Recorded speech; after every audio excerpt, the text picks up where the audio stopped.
자, 그러면 이제 시험지 우리 저번 시간에 몇 번까지 해설을 해줬냐면 13번까지 이제 해설을 해줬어. 오늘은 독서 남은 지문 하나하고 문학까지 설명을 쫙 다 해주도록 할게. 이거 뭐 내신 범위에도 들어가는 사람들도 있고 여러 면에서 여러분 일단 잘 들어야 되는데, 이번에 그 거의 뭐 나온 결과인데 이 화작하고 이 두 가지 얘기를 좀 하려고 그래. 엄매가 있잖아. 화작하고 엄매가 있는데 화작은 만점 표점이 138점 정도가 나올 것 같아. 표점으로. 오케이. 엄매는 만점이 141점 정도가 표점으로 나온대. 이게 두 가지 의미하는 바가 있는데 뭐냐면 뭐 이렇게 뭐 엄매가 유리하다 뭐 이런 개념이 아니라, 일단 7월 같은 경우에는 엄매하고 화작의 표점 차이가 7점이 났었어. 만점의 표점 차이가. 왜? 4월에 너희들 엄매 본 사람들 되게 지저분했잖아, 문제. 그치? 그래서 그래. 3월에는 3점 차이가 났더라고. 3월에는 3점 차이가 나고, 이번에 여러분 7점 차이가 나고, 이번에는 몇 점 차이가 났니? 4점 차이가 난 거야. 그래서 아마도 엄매하고 표점, 화작하고 만점 표점 차이는 한 4점에서 5점 정도 차이는 여러분 날 것 같고, 그 다음에 이제 의미하는 게 뭐냐면, 처음에 평가원 쪽에서도 그렇고 선생님도 그렇고 표점 만점을 한 135에서 136 정도 예상을 했고, 저번 주에 내가 너희들 첫 시간에 해설하면서 뭐라고 얘기했냐면, 보통 표점이 130점대가 나오는 게 가장 훌륭한 난이도다라고 얘기를 했잖아. 근데 생각보다 표점이 어때? 높다라는 얘기는 난이도가 어렵다라고 판단이 되는 거야, 얘들아. 그러니까 나는 내가 생각하기엔 난이도가 어렵다가 아니라, 이번에 뭐 서울대, 중앙대 수시 쫙 낮춘 건 알지? 수시 최저 기준을. 낮춘 것처럼 뭐냐면, 올해 애들이 공부를 좀 안 하는구나. 라는 생각을 여러분 갖게 되는 거지. 그래서 실제로 수능에서 지금 이 6평보다 난이도가 어려워질 가능성은 거의 없다라고 보면 돼. 그러니까 이 정도 난이도로 수능이 출제가 될 거라고 쌤은 100% 예측을 하거든. 근데 어쨌든 간에 이번 시험에서 제일 어려웠던 게 14번에서 17번이잖아. 그치? 봐봐. 정답률 쭉 보면 14번이 62, 15번이 48, 16번이 44, 17번이 25%가 정도가 나왔는데, 저기 이 지문은 오늘 내가 시간을 조금 더 쓰더라도 하고 가는 게 많은 거야. 거의 이 지문을 못 풀었던 친구들이 되게 많을 것 같아. 그래서 요거는 내가 지금부터 12분의 시간을 좀 줄 테니까 이 지문은 다시 한번 해결을 해보고, 특히 오늘은 뭐에 초점을 둘 거냐면 고난도 추론에 좀 초점을 둬서 쌤이 또 예상 문제까지 만들어 왔으니까, 일단 오늘은 첫 시간에 기술 지문을 좀 완벽하게 하고, 그 다음에 쉬는 시간 끝나고 문학 쪽을 여러분 설명을 좀 해줄게. 그래서 오늘 여러분 다 끝낼 테니까, 자, 지금부터 12분에서 13분 정도의 시간을 줄 테니까 풀었던 사람도 여기에 나와 있는 기술 지문을 다시 한 번만 풀어봐. 그리고 나서 얘기할게. 자, 풀어. 자, 그러면 이제 일문단서부터 보도록 할게요. 이걸 염두에 두고. 자, 일문단을 읽으니까 이 글의 제재가 PCR인 건 알겠지? 자, 넷째 줄 밑줄 PCR은 주형 DNA, 프라이머 DNA 중합효소, 4종의 뉴클레오티드가 필요하다라고 그랬지. 자, 그러면 일단 이제 일문단은 PCR이 나오고, 여기에 지금 4가지가 필요하다라고 나와. 자, 그 다음 문장 동그라미 쳐. 주형 DNA 동그라미 쳐놓고, 그 다음에 두 줄만 내려가서 표적 DNA 동그라미 쳐놓고, 그 다음에 프라이머 동그라미 쳐놓고, 보이는 대로, 그 다음에 DNA 중합효소 동그라미 쳐놓고, 마지막으로 뉴클레오타이드 동그라미 쳐놓고. 자, 그러면 너희들 쌤하고 시험 전주에 바로 했던 내용이야. 서론에 이렇게 나열이 있으면, 여기 보자. 서론에 나열이 있으면 그 나열은 왜 필요하다고 그랬어? 실제로 본론 결론에서 뭔가를 설명할 때 그 개념을 끌고 와야 되니까 처음서부터 그 개념을 완벽하게 숙지하지 않더라도 동그라미 쳐놓고, 문제를 풀 때나 지문을 독해할 때 그 개념들을 끄집어 내야 된다라고 얘기를 했잖아. 그러니까 이렇게 생각하면 돼. 어떤 지문에서 정의가 나열이 되면 그 정의의 나열은 결국 지문을 독해할 때 필요한 힌트가 되는 거야. 자, 그러면 일단 일문단은 PCR과 관련된 여러 개념을 지금 정의를 하고 있어. 그러면 여기에 나와 있는 여러 개념들을 이해해야 문제를 풀고 지문을 독해할 수가 있겠지. 자, 이제 이 문단 봐봐. 자, 단순히 답만 맞히는 게 중요한 게 아니야. 너희들이 풀었던 과정, 셈의 과정을 비교하는 거야. 자, PCR 과정은 우선 여기까지만 밑줄거. PCR 과정은 우선. 자, 그러면 무슨 생각이 떠올라야 되겠니? 아, 이 문단은 PCR에 뭐에 대해서 얘기하는데? 과정에 대해서 얘기할 텐데 우선이지. 그러면 일단 몇 단계? 1단계지.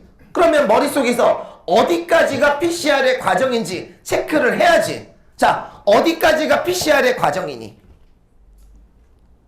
지금 다시 보면 안 돼. 내가 이렇게 얘기하면 너희들이 다 대답을 해줘야 돼. 어디까지가 PCR의 과정이야? 종료. 한다까지가 PCR의 과정이지.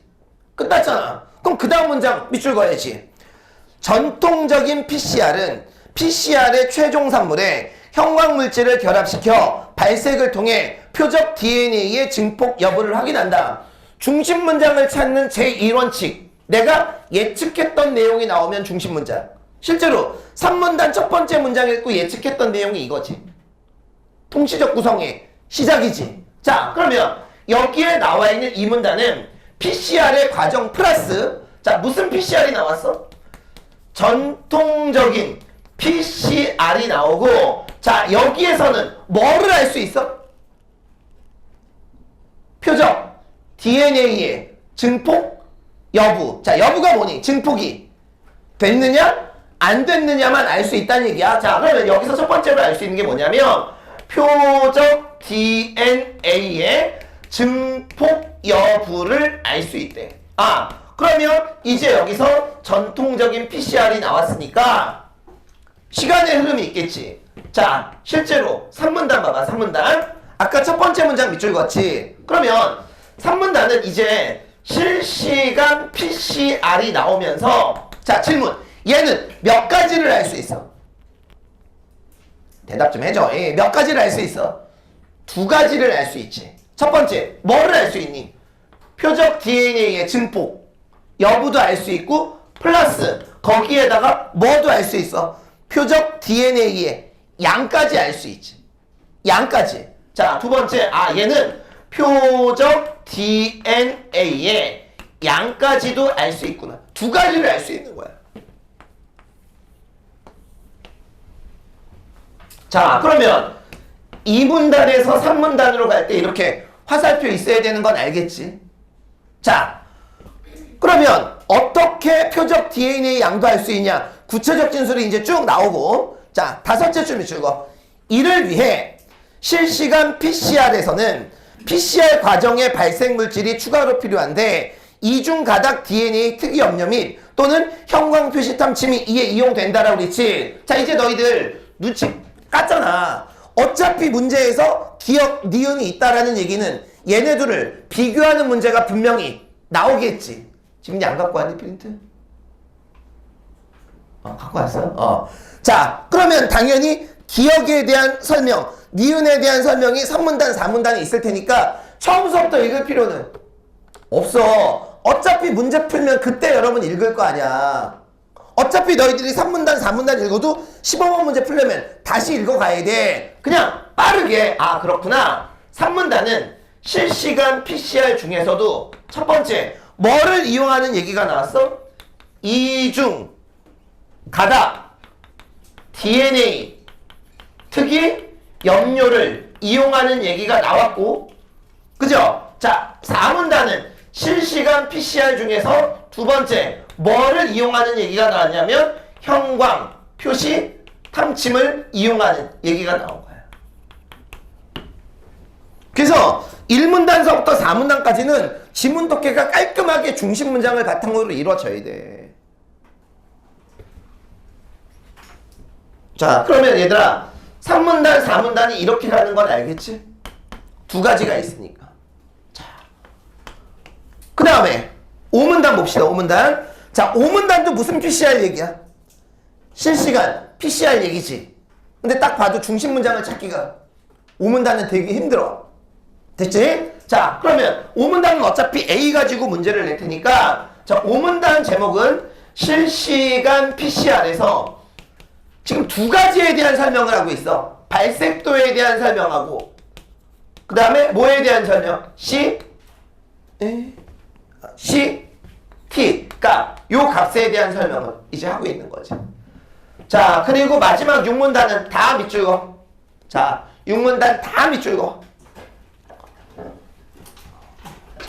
그래서 6문단은 자, PCR에 자, 용도에 대한 얘기가 나오고 있어. 자, 이제 이렇게 여러분 갑니다. 자, 그럼 이제 문제를 이제 쌤하고 이제 풀어 나가자. 자, 일단 주제 통합형을 제외하면 나머지는 문제를 쓱 보라고 그랬지. 자, 14번은 일치 문제지. 15번은 몇 문단하고 몇 문단? 3문단하고 4문단. 16번은 몇 문단? 모르겠지. 17번은 몇 문단? 5문단. 그럼 나머지 두 문제는 그 1문단이나 이제 2문단 내용 가지고 나오겠죠. 자, 이제 오늘 이제 선생님하고 14번 문제부터 설명을 할 텐데 요거 잘 봐. 오늘 수업에서 이제 제일 중요한 얘기야. 왜 이 지문이 어려웠는지. 그리고 이거보다 내가 더 추론일치를 하는 문제를 오늘 만들어 왔으니까 연습을 한번 해볼게. 자, 평가원에서 사실일치가 아니라 이거 좀 적어놓고 머릿속에 꼭 염두에 돼. 추론일치를 낼 때는 내는 선지가 꼭 3개가 있어. 이걸 여러분 잘 봐야 돼. 솔직히 사실일치는 쉽잖아. 지문으로 그대로 끌고 오는 거야, 지문의 내용을. 근데 실제로 어려운 게 이 추론일치. 근데 내가 이거 수업 시간마다 얘기한 거야. 내가 예를 들어서 설명해 줄게. 자, 우선 첫 번째, 요거는 우리 저번 주에 했지. 인과관계를 바꾸는 거. 저번 주에 동중서 이게 나오면서 인과관계에 대한 얘기를 했어. 자, 두 번째가 뭐냐면 지문의 내용을 일반화하거나 구체화해. 자, 이거 혹시 기억나냐? 선생님하고 이제 기본 개념 했을 때 IP 주소는 서로 같으면 안 돼. 그래서 답지에 뭐가 있었냐면 여기 봐. IP 주소는 서로 달라야 돼. 그러면 사설 IP 주소도 서로 달라야 한다. 맞아, 틀려? 맞지? 왜? IP 주소가 다르면 당연히 거기에 포함되어 있는 사설 IP 주소도 서로 달라야 될 거 아니야. 야, 사람은 밥을 먹어야 살 수 있어. 그럼 답지에 남자는 밥을 먹어야 살 수 있다. 아니, 맞는 내용일 거 아니야. 자, 지문의 내용을 일반화하거나 구체화한 선지. 세 번째는 지문의 두세 개의 정보를 하나로 통합한 선지. 자, 이 세 개를 염두에 둬야 돼. 그래서 내가 3번 설명하면서 너희들에게 했던 게 가장 미친 짓이 한 문단 읽고 문제 보고 한 문단 읽고 문제 보고 이 지랄 하지 말라고 내가 분명히 얘기했잖아. 이 세 가지가 추론일치의 모든 거라고 생각을 하면 돼. 자, 그러면 14번 문제에서부터 내가 이제 여기에 나와 있는 문제들은 이거 가지고 내가 설명해 줄게. 14번. 그래서 여러분 정답률이 어려운 거야. 자, 어려운 문제야. 윗글에서 알 수 있는 내용이지. 일단 14번에서 정답률이 62% 그렇게도 풀만 했는데 가장 많은 오답을 기록한 게 4번이야. 4번을 쓴 애들이 거의 20%에 육박해. 자, 그럼 4번 답지 봐.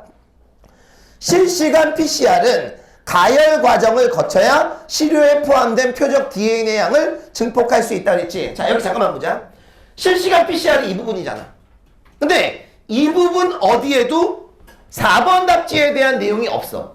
그러니까 애들이 보고 없네? 에라 모르겠다 쓴 거야. 자, 그런데 여기에 나와 있는 14번의 4번 답지는 어디에 있냐면 이 문단 전체 줄 봐봐. 체크할 필요 없어. PCR 과정은 우선 뭐를 가해? 열을 가하지. 야, 그럼 생각을 해봐. PCR이 열을 가하면 무슨 PCR도 열을 가하고 전통적 PCR도 열을 가할 거고 실시간 PCR도 열을 가할 거 아니야. 이거 지문의 내용을 여기 봐. 무슨화한 거야? 구체화한 거야. 그래서 4번 답지는 분명히 맞는 말이라고. 자, 그러면 14번 문제의 답이 1번인데 1번도 여러분 두 문장 통해서 나와. 집중하자. 자, 밑줄 거 연필로. 자, 1문단 6째 줄 밑줄 거. 주형 DNA에서 증폭하고자 하는 부위를 표적 DNA라고 한다. 자, 숫자 14 적어. 자, 그 다음 문장도 밑줄 끌 거야. 프라이머는 표적 DNA의 일부분과 동일한 염기 서열로. 자, 여기에다가도 숫자 14 적어. 자, 그럼 얘들아, 봐봐. 이게 주형 DNA면 이 주형 DNA 안에 무슨 DNA가 있어? 표적 DNA가 있지. 그런데 표적 DNA의 일부가 뭐하고 프라이머하고 염기 서열이 서로 동일하다고 나와 있지. 그럼 결국 주형 DNA의 일부는 프라이머와 염기서열이 동일하겠지. 자, 답 몇 번? 1번이 나오겠네. 자, 옆에다 적어. 그래서 14번 문제의 답은 1번. 얘는 그럼 이제 몇 문단에서 나왔어? 1문단에서 이제 답이 나온 거야. 아, 좋아. 자, 14번의 1번은 1문단. 특히 여기에 나와 있는 4번 답지는 요거 염두에 둬야 돼. 이거 내가 이제 좀 이따 또 써먹을 거야. 자, 그 다음에 자, 15번 문제 갑시다. 15번 문제. 자, 기억과 니은에 대한 설명으로 가장 적절한 걸 물었지. 딱 봐도 얘는 지금 3문단하고 4문단 가지고 문제 풀겠다라는 얘기잖아. 그런데 이게 정답률이 48%인데 이거는 오답이 조금씩 다 있었어. 근데 그 와중에도 여러분 제일 많았던 게 1번이 오답으로 제일 많이 나왔거든. 자, 그런데 1번 답지에 여러분 어때? 이합체 있지. 자, 그럼 1번 답지 봐. 기억은 니은과 달리 프라이머와 결합하여 이합체를 이룬다. 얘들아, 이런 문제 자주 틀리는 사람들은 아예 여기 봐. 문장을 둘로 쪼개서 따로따로 봐. 그럼 무슨 말이니? 기억은 프라이머와 결합하여 이합체를 이루고 니은은 프라이머와 결합하여 이합체를 이루지 안 된다는 얘기지. 그러면 일단 3문단에서 기억에서 이합체 찾아봐. 기억 그 밑에서 이합체 찾아봐. 찾았지? 자, 그런데 기억에서 이합체는 뭐끼리 결합하여 이합체를 이루니? 프라이머끼리 결합하여 이합체를 이루지. 그러면 일단 1번 아웃이지. 됐냐고. 이게 시험장에 가면 이런 과정이 그냥 물 흐르듯 이루어져야 돼. 자, 2번 봐봐. 기억은 표적 DNA에 붙은 채 발색 반응이 일어나고 니은은 표적 DNA와 떨어져서 발색 반응이 일어난다는 얘기지. 자, 그러면 기억에서 두 줄만 내려가. 자, 기억은 새로 생성된 이중가닥 표적 DNA 결합하여 발색. 찾았어? 자, 여기다 숫자 15 적어놓고 그러면 기억은 표적 DNA에 붙은 채 일어나고 자, 니은. 자, 4문단 끝에서 다섯째 줄 연필로 밑줄 그어. 탐침은 표적 DNA와의 결합이 끊어지고 분해된다. 계속 밑줄. 탐침이 분해되어 형광물질과 소각물질의 분리가 일어나면 비로소 형광물질이 발색이 된다라고 그랬지. 자, 여기다 숫자 15 적어놓고 그럼 니은은 뭐 해야 발색이 돼? 표적 DNA에서 떨어져야 발색이 되는 거야. 답 몇 번? 2번. 근데 너희들이 지금 이 문제를 풀 때 생각을 해봐. 여기 봐. 15번 문제 풀 때 나는 이렇게 여기에 나와 있는 선지를 둘로 쪼개서 지문하고 비교를 했는가? 아니면 나는 3문단, 4문단을 읽고 아, 그럴 거야 라고 15번 문제를 풀었는가? 후자처럼 망하면 후자처럼 맞히면 맞출 수가 없는 문제야. 이거 망하는 거야, 얘들아. 그러니까 제발 부탁인 게 기억, 니은과 관련되는 건 처음에는 읽지 마. 읽지 마. 그냥 머릿속에 펴놔. 아, 나 몰라. 나 아무것도 몰라. 그리고 문제 풀 때 찾으란 말이야. 제발. 어설프게 이해하지 말고 이 등신들아.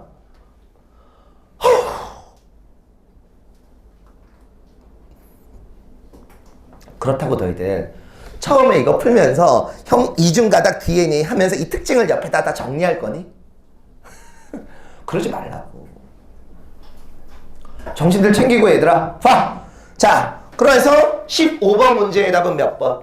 1번 답지가 3, 4문단을 통해서 나오는 거야. 자, 그런데 여기 잠깐만 볼래? 우리 17번 문제가 몇 문단이었니? 5문단이니까 여기에 나와 있는 이 16번 문제는 확률상 몇 문단에? 2문단에 나올 가능성이 되게 높아. 근데 아쉽게도 얘는 2문단에 안 나와. 그 이유는 내가 좀 이따가 여러분 얘기를 좀 해줄게. 자, 그러면 16번. 어느 바이러스의 감염 진단에 PCR을 이용하고 한다. 윗글을 읽고 이해한 반응으로 적절한 것은? 자, 잘 들어. 이 문제의 답이 4번이거든. 근데 4번 답지는 지문에 없어. 지문에 없다라는 얘기는 결국 또 무슨 일치란 얘기야? 추론일치. 솔직히 너희들 이런 문제 풀 때 이렇게 풀지 않았니? 여기 봐. 아, 1, 2번 전통? 그럼 여기니까 여기를 봐. 3, 4, 5번은 실시하니까 여기를 봐. 근데 막상 그 답지가 없으면 당황스럽다 한단 말이야.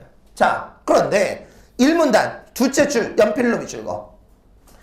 염기서열을 아는 DNA가 한 분자라도 있으면 이를 다량으로 증폭할 수 있는 게 뭐야? 길을 열었기 때문이다. 찾았어? 자, 여기다 숫자 16 적어놓고, 자, 그럼 얘들아, PCR을 하려면 꼭 뭐를 알아야 돼? 하나라도, 하나의 DNA라도 염기서열을 알아야 되지. 야, 공부하기 사람은 집에 가자, 얘들아. PCR을 할 때는 아는 염기서열이 하나라도 있어야 돼. 그러면 무슨 PCR도, 전통적인 PCR도 하나라도 알아야지. 그 다음에 두 번째 무슨 PCR도, 실시간 PCR도 하나라도 알아야지. 자, 그러면 16번의 답이 왜 4번인 줄 알겠니? 금방 나오잖아, 얘들아. 이것도 여러분 이거. 됐어? 이건 이제 저번 시간에 한 거고, 이제 요 얘기를 오늘 또 집중적으로 하고, 이제 요 얘기를 한번 해보자. 자, 요거. 자, 그래서 일단 16번 문제는, 자, 1문단에서 답이 나오고, 자, 답이 4번이야. 자, 그런데 여기 봐. 물론 이제 6문단도 있지만 얘 가지고 낼 건 없고, 몇 문단이 중간에 이제 텀이 변니? 2문단이 이제 벼 있지. 이제부터 그 이유에 대해서 얘기할게. 자, 이제 17번 문제 봐. 자, A를 바탕으로 정답률 25야. 보기 1의 실험 상황을 가정하고 보기 2와 같이 예상 결과를 추론하였다. 가와 다에 들어갈 말로 적절한 걸 물었지. 이번에 이번 6평이 또 독서에서 특이했던 거 여러분 하나만 얘기해 줄게. 이게 17문제라 이렇게 바뀐 것 같아. 첫 번째가 뭐냐면 평가원에서 한 번도 이렇게 낸 적이 없어.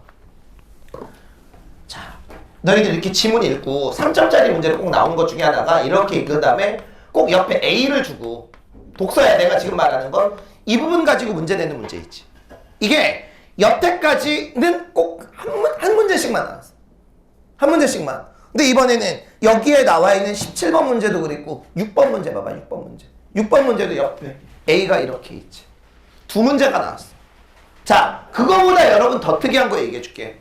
여태까지 평가원에서는 A, B 내면 그 부분만 가지고 거의 문제를 다 냈거든. 자, 그런데 우리 6번 문제 풀 때 기억나? A만 보고 문제를 푼 게 아니라 어디까지? 그 앞문단까지 힌트를 둬서 염두에 풀었지. 자, 여기에 나와 있는 17번 문제도 절대 A만 가지고는 문제가 안 풀려. 자, 여기에 나와 있는 이 17번 문제를 풀려면 2문단에 나와 있는 정보와 5문단에 나와 있는 정보. 그래서 1, 2, 3, 4, 5가 다 채워지는 건데 이제 이거야, 이거. 오늘 요 연습 한번 해보자, 이따가. 자, 오늘. 자, 그러면 이제부터 어디를 보냐? 지문 2문단에 자, 5째 줄 밑줄거. 자, 2문단 5째 줄 밑줄거.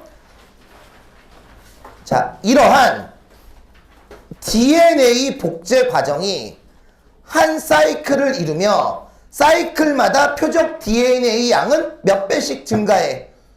2배씩 증가한다라고 되어 있지. 자, 여기에다 숫자 17 적어놓고,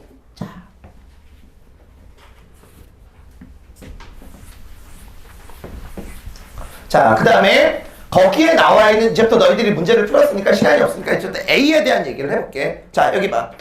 자, 여기 A가 있고 얘가 이제 B가 있다라고 쳐. 자, 그런데 여기에 나와 있는 이 A는 초기 DNA의 양이 예를 들어서 4라고 치자. 응? 자, B는 2라고 쳐. 자, 그런데 DNA 검출의 표준 DNA 검출에 필요한 발색도가, 자, 둘 다, 그러니까 이제 16이라고 치자. 이게 무슨 말이냐면 16 정도는 발색도가 일어나야 그 DNA가 증폭됐는지 아닌지를 알 수 있다라는 얘기야. 자, 됐어. 자, 그러면 여기에 나와 있는 4는, 집중해, 한 사이클을 지나면 양이 몇이 되니? 몇이 돼? 4에서 한 사이클이 지나면 2배가 되니까 8이 되지. 그러면 4가 결국 표준 DNA 검출에 필요한 발색도 16이 되려면 몇 사이클만 있으면 돼? 2사이클만 있으면 되잖아. 그럼 얘는 CT 값이 몇이란 얘기야? 2란 얘기야. 자, 그런데 여기에 나와 있는 B는 2야. 그러면 얘가 일단 한 사이클이 지나면 4, 그 다음에 뭐 8, 그 다음에 16이니까 그럼 결국 B는 DNA 검출에 필요한 발색도 16까지 가려면 몇 사이클? 3사이클을 가야 되지. 그럼 얘 CT 값은 몇이란 얘기니? 3이란 얘기야. 이게 여러분 A의 내용이야. 자, 됐어? 이거 이해 안 가면 어차피 이거 수능에 너희들 시험장 가면 이 문제 맨 마지막에 풀 거 아니야?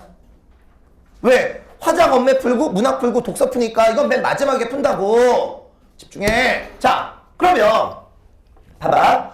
자, 17번 문제. 정답률이 25%지. 진짜 놀랄만한 얘기를 해줄게. 야, 아직도 이런 애들이 있어. 3, 4, 5번이 합치니까 65%가 나왔어. 그러니까 애들이 어때? 일단 어려우니까 아하, 일단 3개짜리 지랄들을 하세요. 진짜 그런 거 하지 말라고. 자, 그러면 자, 거기 만약 A가 B보다 보기 2야. 표적 DNA의 초기 농도가 높다면, 자, 높다면 B. 자, 밑에 거 볼게. 표적 DNA가 증폭되는 동안 사이클이 진행됨에 따라 시간당 시료의 표적 DNA 증가량은 얘도 2배 똑같네. 지랄을 하세요. 몇 배가 아니라 어때? 증가. 양을 물었지. 그럼 얘는 몇이 증가해? 4가 증가하고 얘는 2가 증가하니까 증가량은 얘가 더 많겠지. 자, 그럼 일단 답은 몇 번 아니면 몇 번? 1번 아니면 2번. 자, 그 다음에 나를 봅시다. 실시간 PCR에서 CT 값에서의 발색도는, 얘들아, 발색도는 표준 DNA의 검출에 필요한 발색도야. 그럼 어때? 이거는 일단 똑같지. 자, 일단 B에는 뭐가 들어가? 나에는 같다가 들어가고. 그런데 16에 도달하기까지 얘는 몇 사이클만 있으면 되고 2사이클, 얘는 3사이클. 그럼 당연히 A가 B보다 CT 값은 더 작겠지. 답 몇 번? 2번. 아니, 이거 할 수 있으면 시험장에 가서도 할 수 있는 거예요, 얘들아. 이게 어쨌든 간에 정답률 25. 이번 시험 문제 초고난도 문제잖아. 근데 나는 개인적으로 봤을 때 이 25번, 17번 문제가 여기 봐. 예전 평가원 수능의 고난도 문제보다는 확실하게 쉬워. 확실하게 쉬워. 근데 정답률은 더 낮아. 그 이유는 알겠지. 여기까지 애들이 못 푼 거야. 못 풀어서밖에 이건 설명이 안 돼. 근데 이 정도 문제도 이제 풀어나가야 되고, 쌤 이제 다음 주 교재 딱 받아봐. 다 이런 난이도야. 이런 난이도. 계속 연습하자고. 그리고 이거 여러분 절대 잊지 마. 딱 적어놓고. 자, 그러면 자, 요거 이제 선생님 유사문항 프린트 12페이지를 펴봐. 자, 12페이지. 자, 14번에서 이제 17번 지문. 자, 과학 지문 대신 기술 지문이 출제되었으면 한번 보자. 아마도 9월에는 과학 지문이 출제가 되겠지. 예상 가능했던 PCR 지문이 출제되었다. EBS 내용을 30-40% 연계해서 출제했다. 얘들아, EBS 연계가 된 느낌은 들었고 도움은 됐겠지만 실제로 제일 어려웠던 마지막 문제 푸는 데는 아무런 도움이 되지 못했겠지. 자, 기존 기술 지문보다는 선생님은 되게 쉽게 느껴졌어. 자, 과학기술 지문은 푼 만큼 실력이 된다. 지치지 말고 열심히. 그 다음에 EBS 기술 지문 중에서 과학기술 중 출제 가능성이 있는 지문은 변형 문제를 풀어보는 곳이 좋다. 자, 그래서 쌤이 오늘은 이것도 연습시킬 겸 너희들 EBS의 비행기랑 관련된 지문이 있어. 자, 그래서 그거 변형시켜서 자, 1번에서 4번까지 문제를 푸는데 한 문제도 만만한 문제가 없을 거야. 추론일치 염두에 두고 자, 1번서부터 자, 4번까지 문제 풀어주십시오. 자, 시간은 13분 드리도록 하겠습니다. 자, 풀어. 자, 일단 단락의 기호 붙이고 특별히 여기에 나와 있는 지문들은 문단 앞을 읽는다고 예측할 수 있는 게 없어. 대신 자, 1문단은 되게 편하지. 자, 일단 여기에 나와 있는 1문단은 뭐 고도와 뭐 이렇게 쭉 얘기하면서 항공기의 뭐 여합에 대한 얘기를 할 것 같아. 자, 여합이 뭔지는 이제 1문단에 여러 번 나왔어. 자, 그런데 이 지문에서 나는 제일 중요한 게 이 2문단이라고 생각을 해. 그 이유가 뭐냐면 너희들 이런 생각이 들어주면 진짜 국어 실력이 느는 거야. 뭐냐?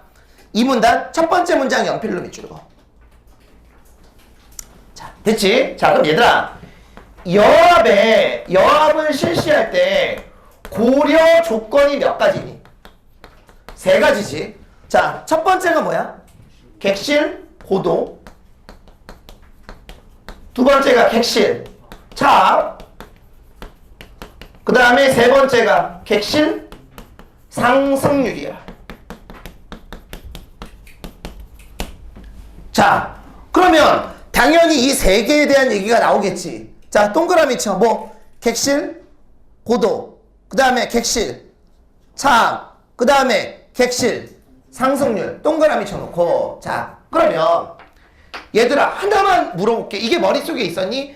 객실 고도는 비행기의 고도가 아니야. 아니, 맞잖아. 야, 객실 고도란 뭐라 그랬어?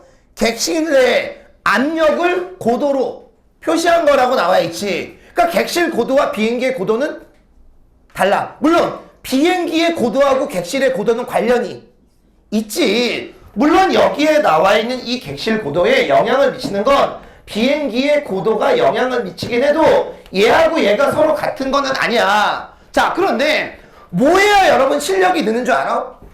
이 문단 첫 번째 문장에서 얘기했었던 건 뭐냐면 이 세 가지가 뭐의 고려 조건이야? 여합의 고려 조건이야. 그러면 여합을 설명할 때 이 세 가지랑 결부시켜서 설명을 해야 되겠지. 자, 그런데 지금 이 문단에 보면 이 세 가지에 대한 뜻풀이만 했지. 봐봐. 얘네 세 가지가 여합과 어떤 관련성이 있는지에 대한 얘기는 없어. 아니, 뜻풀이만 했잖아. 그럼 이게 서론에 있는 정보하고 다를 바가 뭐 있어? 그럼 얘들아, 그 다음서부터 이제 뭐에 대한 얘기가 나오겠니? 여합에 대한 설명을 할 때 뭐를? 얘네 셋을 계속 끌어들여서 설명을 할 거 아니겠냐? 셋만 이해 가? 그러니까 이걸 보고 이 세 가지가 나왔겠네. 그게 아니라 이 세 가지를 이거하고 결부시켜서 얘기했겠지. 자, 봐봐. 그러면 3문단. 자, 3문단. 자, 첫 번째 문장 있죠, 이거. 자, 제트 엔진을 사용하는 항공기는 여합을 위해 엔진의 압축 공기에서 공급된 블리드 공기와 항공기 외부의 공기를 혼합해 사용한다. 자, 그 다음에 어때? 구체적 진술 쭉. 자, 나오지. 자, 그러면 여기에 나와 있는 이 3문단의 내용이 뭐냐면 결국 여합을 하려면 공기가 필요하지. 근데 그 공기는 두 가지 공기를 혼합해서 사용한대. 무슨 공기하고? 블리드 공기하고 항공기 외부의 공기를 혼합해서 사용을 한대. 자, 이게 이제 3문단의 내용이야. 자, 이제 4문단을 가자. 자, 4문단. 자, 첫 번째 문장 있죠, 이거. 항공기 내에서는 객실 내 기압이 최소한 대기압과 같거나 대기압보다 높게 유지될 수 있도록 압력과 온도가 조절된 여압력 공기를 객실에 공급한다라고 되어 있지. 자, 그럼 질문. 여기에 나와 있는 4문단 첫 번째 문장은 여압을 이 세 가지 중에 뭐랑 관련시켜서 얘기한 거니? 그럼 이제 이 문단의 정보를 잠깐만 봐봐. 객실 내 기압이 최소한 대기압과 같거나 대기압보다 높게 유지가 돼야 되잖아. 됐어? 그러면 여기에 나와 있는 4문단 첫 번째 문장은 여합을 뭐랑 결부시켜서? 야, 항공기 외부의 압력하고 객실 내 압력의 차이가 뭐야? 객실 차압 아니야. 그죠? 자, 여기에 나와 있는 얘 같은 경우는 지금 여합을 객실 차압하고 결부시켜서 얘기를 한 거예요.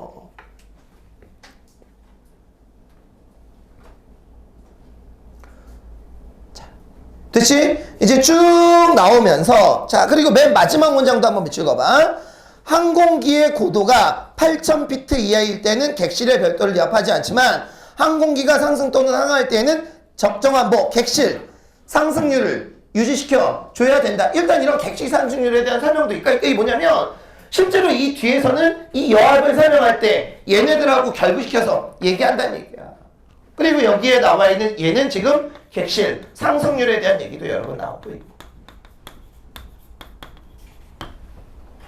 자, 요 객실 고도에 대한 얘기는 이제 나중에 여러분 얘기를 좀 해줄게. 자, 이제 5문단 첫 번째 문장 읽고. 여합에서 중요한 요소는 기체 구조가 외부 대기압과 객실 차이의 압력에서 생기는 압력 하중을 견딜 수 있어야 된다라는 얘기지. 그리고 그 밑에 줄 봐봐. 무슨 고도에 대한 얘기도 나와. 객실, 고도에 대한 얘기도 여러분 나오고 있잖아. 계속 여러분 이렇게 나오는 거야. 자, 그러면 여기에 나와 있는 오문단은 뭐냐면 기체 구조의 조건이야. 자, 비행기 기체는 어떤 구조를 가지고 있어야 되는지, 자, 그 조건에 대해서 얘기하고요. 자, 6문단 빠르게 갈게. 첫째 줄 밑줄 거. 객실 압력은 조종실의 객실 압력 제어기에 조절된대. 자, 6문단은 객실 압력의 자, 조절 방법에 대한 얘기가 나와. 자, 그냥 간단하게 여러분 볼게요. 어차피 이제 문제가 여러분 포인트니까, 자, 이제 1번 문제를 갈 텐데, 자, 1번의 답이 5번이거든? 근데 1번의 답이 5번이 찾기가 여러분 굉장히 힘들어. 쌤이 얘기했던 것 중에서 이거 지문에 2-3개의 정보를 통합해야 되는데 이건 선생님이 3개짜리 정보를, 자, 이렇게 풀어야 돼. 자, 우선 1문단 셋째 줄 연필로 밑줄 거. 자, 1문단 셋째 줄 연필로 밑줄 거. 대기의 압력과 고도는 올라갈수록 뭐 하는데? 낮아지는데 그랬지. 자, 여기 봐. 그러면 거기다 숫자 1 적어. 대기의 고도가 올라가면 압력은 어때? 낮아지지. 자, 여기까지 됐어? 자, 그 다음에 2문단에서 셋째 줄 오른쪽 밑줄 거. 표준 대기 조건의 대기압에 10.92가 되는 8,000피트가 된다라고 그랬지. 자, 그럼 얘들아, 여기 봐. 8,000피트일 때는 대기압이 몇이 돼? 10.92가 되지. 그러면 야, 이거 연계 지문이니까 잘 봐. 그럼 만약 8,000피트보다 올라가면 10.92보다 대기압이 어떻게 됐어? 떨어지겠지. 됐어? 자, 여기에 하나의, 자, 거기다 숫자 또 1 적어놓고 여기에 하나의 정보가 더 들어가. 자, 어디에 들어가냐면 4문단 끝에서 둘째 줄, 셋째 줄 오른쪽 밑줄 거. 이는 고도 8,000피트 이상의 대기압에서는 인간의 정상적인 활동이 불가능하다를 그랬지. 자, 그럼 얘들아, 8,000피트 이상이 되면 인간이 생활할 수가 없대. 그러면 결국 압력이 몇 점 몇 이하면 10.92 이하면 인간은 생활할 수 없을 거 아니야. 이 근거로 답이 몇 번? 5번이 나와야 되는 거야. 이해가? 자꾸 이런 생각을 가져줘야 돼. 이게 이제 고난도 추론 문제지, 얘들아. 자, 7번 문제도 만만치 않을 거. 자, 2번 문제 봐. 2번 문제. 왜 또 7번이야? 자, 가와 관련하여 보기에 대한 설명으로 적절하지 않은 걸 물었어. 이 문제는 좀 빠르게 풀어야 되는 게, 자, 가만 보면 되지. 끝에서 넷째 줄 연필로 밑줄 거. 자, 블리드 공기가 터보 컴프레스에 설치된 터빈을 돌리면 터빈은 같은 축에 연결된 터보 컴프레스의 압축기를 구동시킨다. 계속 밑줄. 그러면 이 압축기에 의해 항공기 외부에서 유입되어 압축된 공기와 여기까지. 자, 여기에다 숫자 2 적어놓고, 자, 그러면 여기에 나와 있는 이 2번 문제에서 잘 봐. 얘들아, 블리드 공기가 뭐를 돌려야? 터빈을 돌려야 무슨 공기가 유입돼? 외부 공기가 유입이 돼서 압축이 되지. 자, 그러면 봐봐. 블리드 공기하고 외부 공기 중에서 뭐가 뭐를 좌우하는 요건이니? 뭐가 인이고 뭐가 관이? 뭐가 원인이고 뭐가 결과야? 블리드 공기가 원인이고 외부 공기가 결과지. 자, 내용을 따지지 말고 그러면 3번 답지가 잘못된 이유 알겠어? 지금 얘가 A고 얘가 B잖아. 그럼 뭐가 뭐에 영향을 미쳐?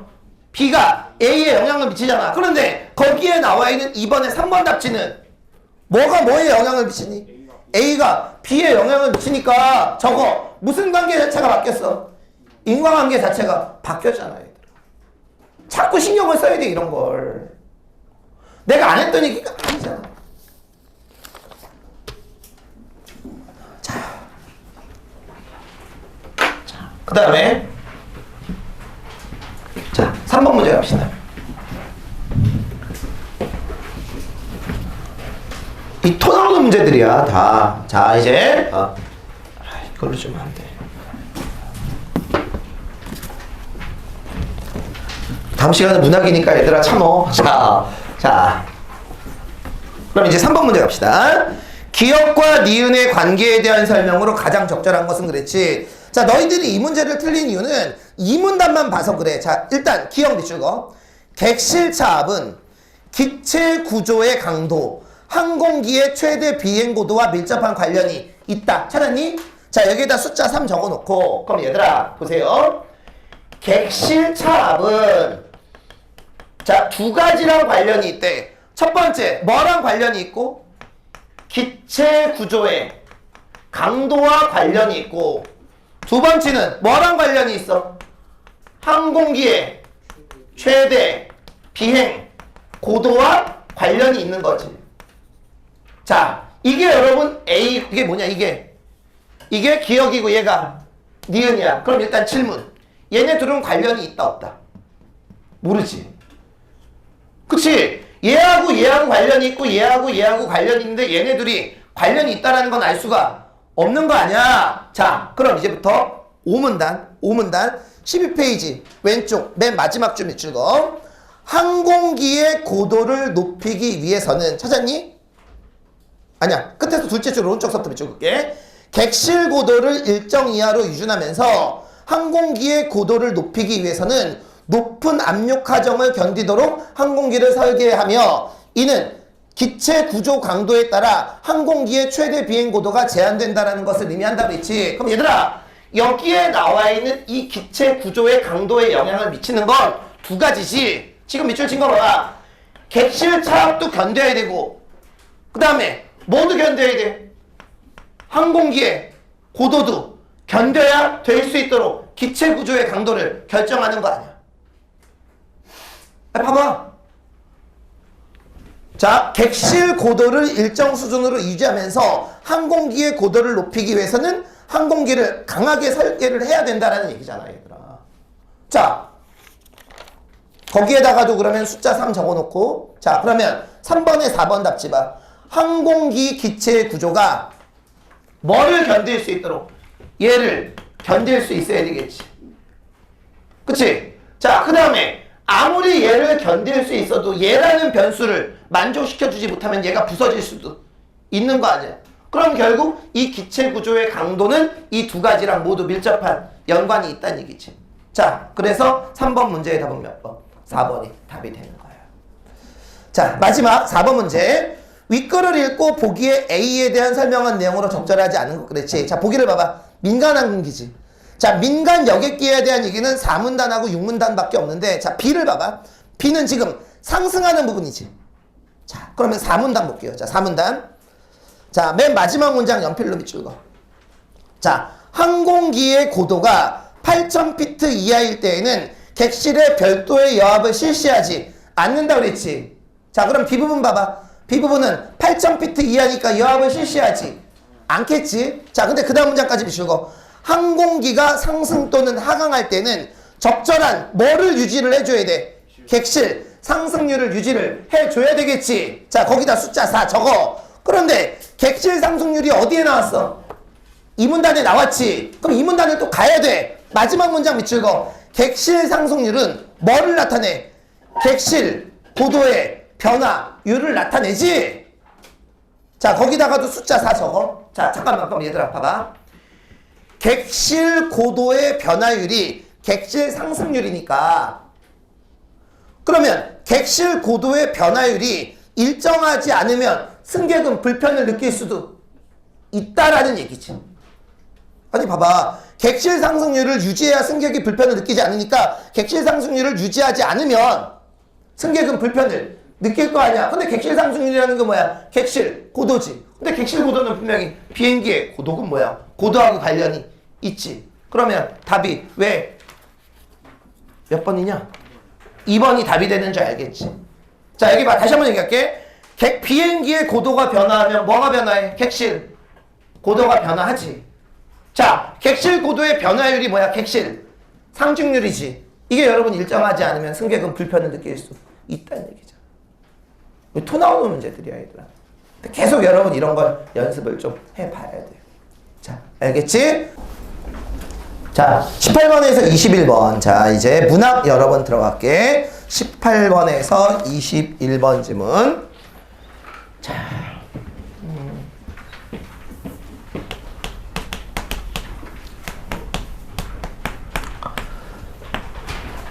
그냥 나는 그래.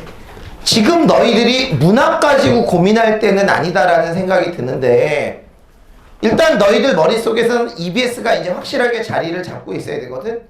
근데 쌤이 이번에 6편 끝나고 나서 뭐 설명회도 하고 그래서 진짜 많은 친구들이 진짜 상담을 해 오는데, 그 중에서 이제 몇몇은 학원에 올 솔직히 이제 조건이 안 돼서 못 오게 한 친구들도 있고 그래. 근데 그런 생각이 들어. 애들이 딱 한 얘기가, 나 예전에 농담이 아니고 버스 선생님은 가끔 집에 갈 때 마을버스 03번을 타고 집에 갈 때가 있거든. 너무 걷기 싫을 때. 딱 타는데 뒤에 고3 애들이야 분명히. 한 3, 4월 그때쯤 된 것 같아. 야, 너 EBS 공부 안 하냐? 그랬더니 EBS 이제 연계 안 된대. 진짜로? 그래? 그럼 나도 하지 말아야지. 아주 그냥 친구들이 걔네들 이제 여태까지 EBS 공부 안 했겠지. 근데 니들 친구들 중에서도 EBS 정리 안 된 애들이 진짜 많아. 얘들아. 나 지금 통화한 애들의 거의 대부분이 EBS 정리가 안 돼서 문학에서 30분, 40분 쏟고, 오늘 내가 EBS 연계해서 문제 똑같이 17문제 만들어 놓은 거 있거든? 그거 한번 25분 내로 끊는지 안 끊는지를 한번 봐. 무조건 여러분 문학은 25분이야. 근데 25분이 되려면 첫 번째, 일단 뭐가 돼야 돼? EBS가 돼야 돼. 이해가지? 그래서 내가 이제 9평 앞두고도, 근데 이번에 되게 다행인 게 하나만 얘기해 줄게. 우리 수능 특강에 고전 소설이 이제 몇 개 안 되잖아. 근데 이번에 선생님 이제 수능 완성 교재가 다다음 주에 이제 나올 거야, 얘들아. 그러니까 독서 교재가 이번 주에 나오고 다음 주에 나오고 그 2주에 이제 수능 완성, 이 이마트 수능 완성이 나올 텐데, 어떻게 얘기해 볼까? 수특의 3분의 1, 아니 4분의 1밖에 안 돼요. 굉장히 적어. 그러니까 8월, 9월이면, 그러니까 7, 8월이면 다 끝을 낼 수 있어. 그럼 어차피 9평 때는 수능 완성까지가 다 연계가 되니까. 이해가지? 그래서 일단 그걸 끝내야 되는데, 하여튼 EBS 작품 머릿속에 여러분 딱 담고 들어가야 돼. 자, 그 다음에 두 번째. 한 문제가 어려웠어. 맨 마지막 문제. 근데 그 문제는 선생님도 이제 수능이면 2일 신청 들어갈 거야. 그 문제는 답이 없어. 그러니까 그 문제를 제외하면, 이따 얘기해 줄게. 실제로 이번 문학은 어려운 문제가 한 문제도 없었다라는 얘기야. 자, 마지막. 이제 이 얘기를 들어갑시다. 선생님, 문학에서 언제나 뭐를 먼저 읽으라고 그랬니? 자, 보기를 먼저 읽으라고 그랬지. 근데 그런 느낌 안 들어? 교육청 모의고사의 보기하고 평가원하고 수능의 모의고사가 약간 성격이 다른 느낌. 자, 예를 들어볼게요. 자, 21번 문제 보기를 봐봐. 자, 21번 문제 보기. 자, 그러면 여기에 나와 있는 21번 문제 보기는 잘 들어. 딱 봐도 작품에 대한 뭐야? 힌트지. 맞잖아. 무사와 악사가 어떤 작품인지 대충 누구 얘기도 나오고 기범이 얘기도 나오고 일규 얘기도 나왔잖아. 그러면 여기에 나와 있는 이 보기가 작품에 대한 힌트일 때는, 자, 세 가지를 하라고 내가 분명히 얘기했어. 첫 번째, 지문 독해 전에 제일 먼저 읽어. 자, 얘는 지문보다 먼저 읽어. 그리고 두 번째, 일단 보기가 작품에 대한 힌트면 이 문제서부터 먼저 풀어. 자, 이 문제부터 풀어.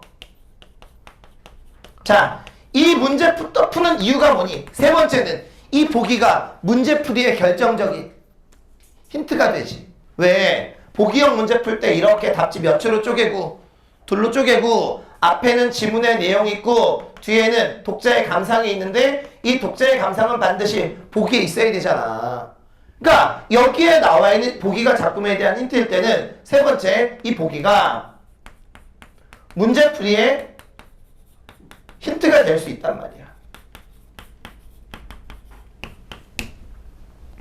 요렇게 나온 게 몇 번 문제하고 몇 번 문제 보기냐면, 보기 문제는 언제나 한 지문당 하나가 나오니까 21번 문제하고 34번 문제 보기야. 봐봐, 34번 문제 보기.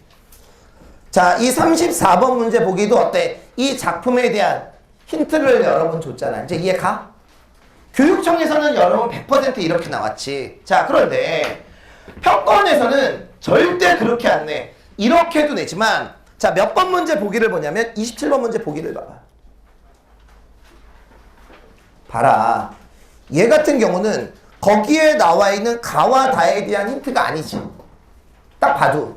얘는 뭐가 나왔어, 보기에? 문학? 예. 일반적인 이론이 나왔잖아. 실제로 너희들 여기에 나와 있는 27번 문제 풀 때는 이렇게 둘로 끊어도 전혀 여러분 뭐 도움이 되고 이런 걸 못 느꼈을 거야. 아, 생각해봐. 보기에 이런 게 있어. 여기 봐. 문학에는 다양한 정서가 나타난다. 그럼 답지 5개 어때? 정서가 구체적으로 나와 있는 거야. 이때는 여러분 이거랑 반대로 풀어나가면 돼. 그러면 이렇게 문학의 일반 이론이 나왔을 때는 일단 이거는 먼저 읽으면 안 돼. 왜? 이걸 읽는다고 지문을 읽을 때 도움 되니? 아, 봐봐. 27번 문제 보기를 봐봐. 이거를 딱 보고 가와 나와 다에 대한 도움이 되겠어?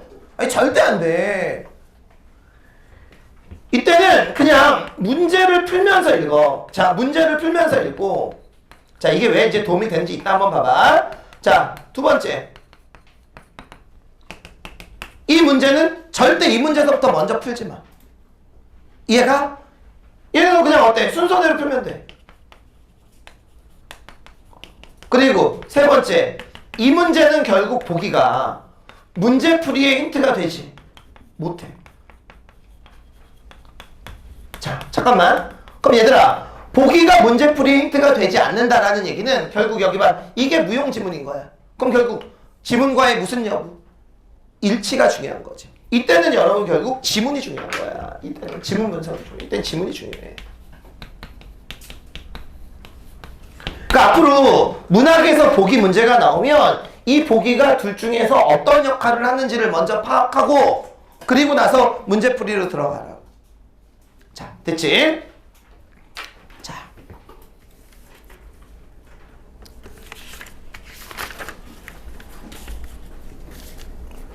자, 그러면 이제 18번에서 21번 질문. 자, 들어가도록 합시다. 자, 너희들이 어떻게 문제를 풀었어야 되는지. 자, 우선 현대소설이지. 저번에도 말했지만 3월 대성 모의고사 쌤이 나눠줬던 거하고 똑같은 부분이 출제가 됐어.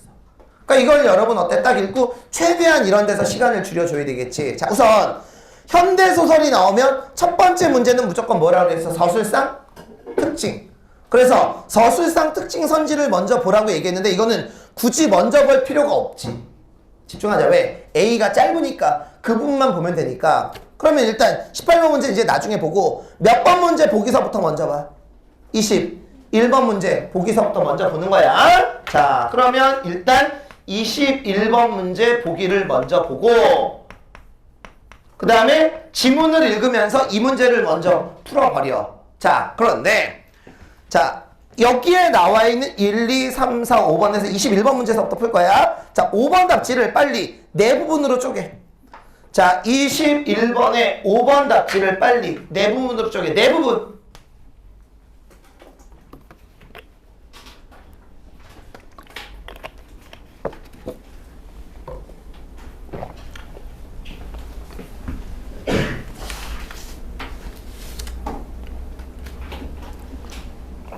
됐지?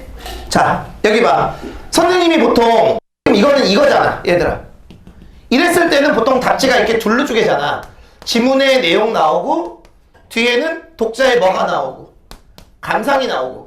근데 여기에 나와 있는 이 5번 답지는 이게 몇 번 반복된 거야? 2번 반복된 거지. 그럼 4번 끊어야 되잖아. 봐. 기범이 일규를 입에 올릴 자격이 없다는 것이 끊어.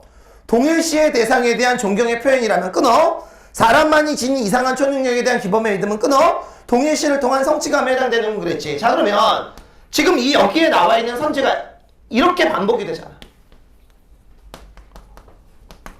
그런데 이런 문제 풀 때 1번 공식이 뭐야? 여기에 나와 있는 감상이 어디에 있는지, 보기에 있는지 따져보겠지. 그런데 실제로 5번의 뒷부분 동일시의 대상에 대한 존경심의 표현 보기 첫 번째 문장에 있고 집중해. 그 다음에 동일시를 통한 성취감 이것도 첫 번째 문장에 있어. 자, 여기에 나와 있는 이 5번 답지는 절대 1번 공식엔 부합되지 않아. 그럼 이제 따져야 될 건 몇 번 공식? 2번 앞뒤 논리가 맞는지 안 맞는지를 따져줘야 되겠지. 자, 그럼 이제부터 지문에서 내가 밑줄 그라는 거 밑줄 거. 자, 티귿. 자, 티귿 다음 줄 밑줄 거. 자, 그분은 사람만이 지닌 이상한 초능력을 믿으시는 것 같았습니다. 그럼 얘들아, 궁금하지? 도대체 이상한 초능력이라는 게 뭘까? 그 다음 문장에 나와. 밑줄 거. 자, 이상한 초능력이라는 게 뭐니? 뭐를 저지르면서도, 악행을 저지르면서도 뭐를 포기하지 않아? 삶을 포기하지 않는 게. 그치? 그러면 5번 답지가 맞으려면, 자, 그 다음 문장 읽어볼게. 동일시를 통한 성취감 떼구문 이겠군. 그렇지. 야, 동일시. 누가 누구를 동일시했어? 기범이 일규를 동일시했지. 그러면 이게 맞으려면 악행을 해도 삶을 포기하지 않은 사람이 2명이어야 돼. 누구도. 기범도. 그 다음에 누구도. 일규도. 그렇잖아. 근데 이런 게 도대체 지문이 어딨냐. 얘들아, 여기에 나와 있는 기범이 일규를 좋아하는 이유가, 동일시하는 이유가 악행을 저질러서 좋아하니? 이거 기억 안 나? 여기에 나와 있는 기범은 일규에 기생한 사람이지. 일규가 뭐였어? 무사고. 기범은 악사였잖아, 얘들아. 이거 내가 설명 다 해준 거 아니야. 고민 없이 여러분 어때? 5번이 나와줘야 돼. 자, 그래서 언제나 21번 문제 풀고, 자, 그럼 이제 지문을 쭉 읽다 보니까 나라는 말이 나오지. 그럼 몇 인칭이야? 1인칭이지. 그러면 18번에서 3개의 답지 그냥 지워지지. 몇 번? 3, 4, 5번. 왜? 3, 4, 5번은 몇 인칭이니까? 3인칭이니까. 시점에 대한 문제야. 그럼 답은 1번 아니면 2번이지. 근데 1번하고 2번의 차이점은 뭐냐? 1번은 나의 생각이 드러나면 안 되고, 2번은 나의 생각이 드러나야 되지. 분명히 나의 생각 드러났으니까 18번 문제의 답은 몇 번? 2번. 정답률 92%니까. 자, 19번. 서사의 흐름을 고려하여 기억, 미음에 대해 이해한 내용으로 적절하지 않은 것. 좀 이따 쌤하고 춘향전을 풀 거야. EBS에 여러분 춘향전이 실렸으면 이제 춘향전을 하나 문제를 만들어 왔는데, 제발 부탁. 문학은 문맥이야. 자, 그러면 리을 볼게, 리을. 리을만 가지고는 문제가 안 풀리는 게, 자, 위에 좀 밑줄 거. 기범은 그때 이미 세상을 등질 결심을 했는지도 알 수 없다. 아니, 그는 그 얼마 후에 내 앞에서 정말로 깨끗하게 사라져버린 것이다 라고 그랬지. 혹시 이거 기억나? 기범이 죽기 전날 나를 만나러 왔다가 결국 그 다음날 차에 치여서 죽지. 그러면서 내가 무슨 얘기까지 했냐면, 차를 친 사람이 누구야? 자기 제자의 남편이다. 그래서 내가 뭐 줄에도 서주고, 이런 얘기까지 여러분 다 해줬어. 그러면 여기에 나와 있는 4번 답지 봐. 19번의 4번 답지가 맞으려면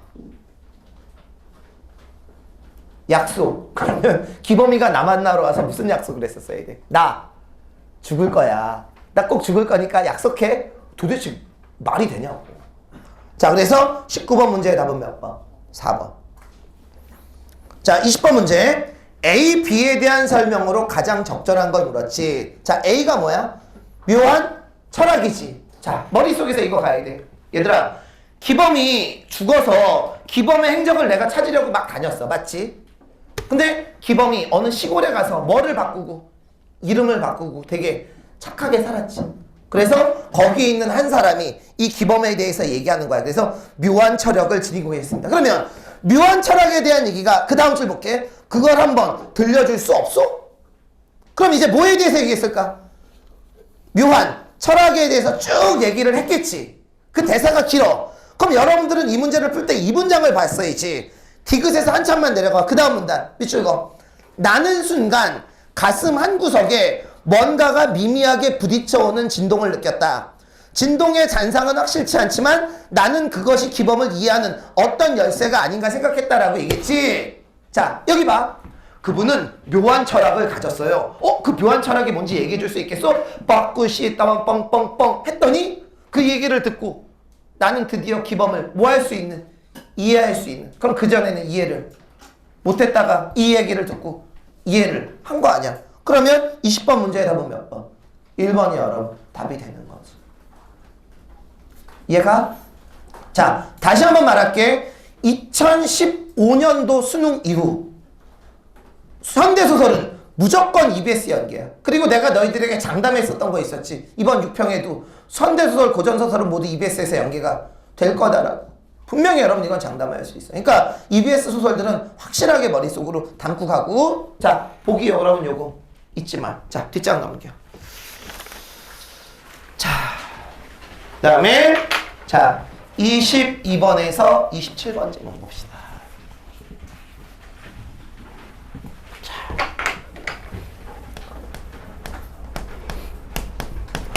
자, 내기를 하나 하자. 내기. 이게 내가 이런 걸 또 얘기를 해봐야 너희들이 또 그렇구나 라는 걸 아니까. 패턴이라는 게 있는데 내가 9월에 이 얘기를 할게. 이번에 수필 하나하고 고전시가 2개가 웃겼지. 이런 걸 여러분 뭐라고 얘기하냐면 운문복합이라고 얘기해. 잘 들어. 자, 고전시가 1, 2에 뭐가 웃겼냐면 수필 이렇게 3작품이 웃긴 거야. 자, 이 중에서 EBS 연계는 어때? 나 작품만 EBS 연계야. 윤리유고. 얘가 이제 EBS 연계. 내가 저번 주에 실수했다고 얘기했지. 이거는 내가 미안하고, 자, 이제 안 빠지게 여러분 해줄 거야. 자, EBS 연계 작품인데, 자, 6월이 이렇게 나왔지. 잘 들어. 그럼 내가 이 말을 딱 해서 맞추면 너희들이 수능 때, 이럴 거 아니야. 9월에는 우문복합이 출제가 안 돼. 9월에는 그러면 무슨 복합이 나올까? 산문복합이 나와. 그 패턴이라는 게 있어. 산문복합이 뭐야? 수필이 나오는 게 아니라 소설이 묶여서 나오든지, 소설에 비문학이 묶여서 나오든지, 아니면 소설에 극문학이 묶여서 나오는 패턴. 9월에 한번 보자고. 그래서 만약 9월에 그게 안 나오면 내가 너희들에게 뭔가를 수강료를 아니야, 그건 아니야. 먹고 살아야 되니까. 자, 찐한 거 여러분 생각해봐. 생각해봐. 다음 주까지 분명히 여러분 나올 거야. 그러니까 이런 패턴이라는 게 있어. 그런데 여기 봐. 고전시가 1, 2 수필이 나왔는데 문제가 몇 문제가 나왔니? 6문제가 나왔지. 자, 그러면 일단 여기서 여러분들이 윤리유곡을 알고 있었으면 좋지만 뭐 그렇지 않다라는 가정하에 문제를 푸는데, 우선 여러분들은 27번 문제 보기를 딱 봐야 돼. 근데 27번 문제 보기를 보니까 아무리 봐도 여러분 어때? 이게 아니지. 그럼 이거는 어때? 그냥 맨 마지막에 풀어. 그리고 이런 복합 지문을 풀 때는 순서가 여기 봐. 부분에서 전체를 가는 거야. 그럼 일단 딱 볼래? 전략을 세워. 몇 번 문제서부터 풀어? 23번 문제서부터 풀어. 왜? 이따가도 그렇게 풀어야 돼? 나랑 관련된 문제 풀고, 가랑 관련된 문제는 지금 하나도 없어. 그럼 23번 풀고, 그 다음에 다랑 관련된 문제 몇 번? 25번 26번을 풀고, 그 다음에 어때? 22, 24, 27 이 순서로 가는 게 맞겠지. 그러면 27번 문제를 풀 때 어떤 잔상이 이제부터 남아있는지 봐봐. 자, 그럼 23번 문제부터 가보자. 나에 대한 이해로 적절하지 않은 것은? 이렇게 물었지. 자, 그러면 내가 잘못한 게, 이걸 여러분들 내가 만약 해석을 해줬었으면, 내가 이거 실수로 빠뜨렸다 그랬어. 이거 너희들 해줬으면 이 문제는 너무 쉬운 게, 자, 10곡 봐봐. 자, 읽어볼게. 어지럽고 시끄러운 문서 다 내어 던져주고. 얘 수능이 안 나와. 6월에 나온 작품은 수능이 안 나와. 6월, 9월에 나온 작품은 수능이 안 나오고, 심지어 6월, 9월에 나온 작가도 수능이 안 나와. 그거를 깬 게 정철밖에 없었어. 그래서 나는 이번 수능 완성에 김기림 씨의 길이라는 현대시가 있거든. 그거 수업 안 해. 왜? 이번에 김기림 씨의 연륜이 실렸잖아. 그럼 수능에는 현대문학 쪽은 안 나와. 걱정하지 마. 자, 어지럽고 시끄러운 문서 다 던져주고 필마 추풍에 채를 쳐 돌아오니, 잘 봐. 아무리 매인새에 놓였다고 이태도록 시원하랴. 서리법이지. 대충 해석되니? 지금 이 사람은 자연에 와서 되게 시원하게 지내는 거지. 자, 그럼 해석해 볼래? 아무리 매인새에 놓였다고 이태도록 시원하랴. 해석 어떻게 될까? 새가 뭐에 있다가 매여 있다가 어떻게 됐어? 놓여졌어. 그럼 되게 시원하겠지. 근데 그거보다 누가 더? 내가 더 시원하다라고 얘기한 거야. 그럼 여기에 나와 있는 이 새는 비교 대상이지. 뭐 새가 매였다고 뭐 불쌍하고 이런 얘기가 아니잖아. 그러면 23번 문제의 답은 몇 번? 3번이 답이 되는 거야. 그리고 얘들아, 여기에 나와 있는 나는 아무리 봐도 자연 친화지. 그럼 자연에 대해서 긍정이야 부정이야? 긍정이지. 그럼 3번 자연에 대한 연민? 이런 건 나올 수가 없겠지. 자, 됐어. 자, 이걸 뭐 염두에 두고 그럼 자연 친화가 이제 머릿속에 들어와. 이걸 해줬었으면 너희들 더욱 쉽게 풀었을 것 같아. 자, 24번. 문맥을 고려하여 기역 미음에 대해 이해한 내용으로 적절하지 않은 걸 물었지. 문맥이야. 그럼 니을 다음 문장 밑줄 거. 말처럼 쉽사리 되는 것이 아니라. 자, 리을 봐봐. 세상이 고요하니 서재나 깊이여 한묵의 유의로 푹 박혀 있는 것도 말처럼 쉽사리 되는 게 아니지. 그럼 결국 리을을 했어 못했어? 못했지. 그래서 어쩔 수 없이 낚싯대 들고 가서 낚시를 한 거 아니야. 그러면 여기에 나와 있는 24번 문제의 답은 4번. 정답률이 내가 얘기했지 90%가 넘어가면 중딩도 풀 수 있는 문제야. 중딩도. 자, 그 다음에 26번 문제 봅시다. 이것도 A, B에 대한 이해로 적절한 걸 물었지. 자, A에서 낚시를 딱 했는데 고기가 안 물고 뭐가 물었어? 개구리가 물었지. 그리고 B에서 어때? 야, 그래도 나는 적어도 잉어 정도 물 줄 알았는데 개구리 이게 내 체면이 뭐냐? 이런 얘기야. 자, 그래서 26번 문제의 답은 몇 번? 3번이 답이 되는 거야. 그러니까 23, 25, 26을 23, 24, 26을 풀고 자, 그 다음에 이제 22번 문제 갈게요. 정답률 75. 또 틀렸네. 가와 나의 공통점이지. 그러면 5번 답지 봐. 계절을 드러내는 시형. 가의 둘째 줄. 뭐 보여? 봄 보이지?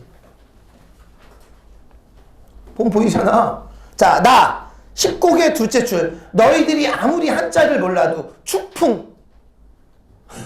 무슨 바람? 가을바람. 자, 그러면 22번 문제의 답은 몇 번? 5번이 답이 되는 거지. 그러면 이런 문제 풀려면 적어도 뭐 서리법이 뭔지 객관화하는 게 뭔지 이런 표현은 여러분들이 알고 있어야 되잖아. 얘들아 4번 답지 봐. 화자가 자신을 객관화하는 표현. 예를 들어볼게. 너희들 혹시 김수영 씨의 눈이라는 시 아니? 눈은 살아있다 쭉 하면서 어때? 젊은 시인이요. 기침을 하자. 젊은 시인은 누구야? 화자. 자신의 대리인이잖아.